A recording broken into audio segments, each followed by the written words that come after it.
If you want to analyse network traffic, troubleshoot connection issues, or get into cybersecurity, you'll need Wireshark.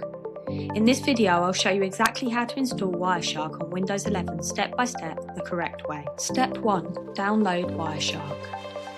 First, open your browser and go to the official website wireshark.org. Once you're on the home page, click Download. Under Windows, select the latest 64-bit installer. Your download will begin automatically. Step 2. Run the installer.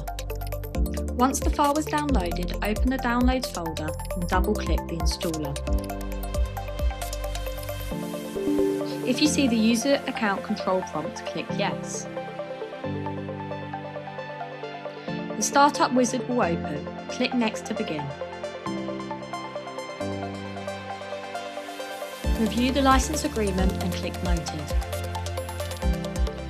Click Next to continue. The installer uses the default settings, which are perfect whether you're learning or using Wireshark professionally. You can leave the default components selected. This installs everything you need. And click Next. Click Next again on additional tasks, leaving the default settings. Select your installation location and click Next. You will now be prompted to install Npcap. Npcap is required. This allows Wireshark to capture network traffic.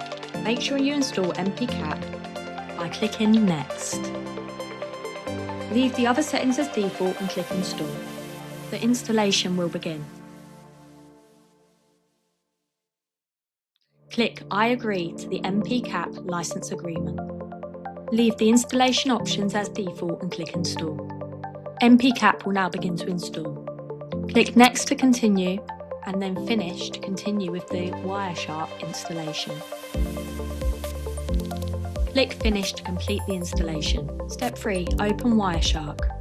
Once the installation is complete, search for Wireshark in the Start menu and open the application. You'll see a list of network interfaces like Wi-Fi or Ethernet. To start capturing traffic, just double-click on your active network adapter. And that's it, Wireshark is now running and capturing live traffic on your Windows 11 PC. Don't forget to like and subscribe to Luxford Technology for more IT tips, tricks and knowledge.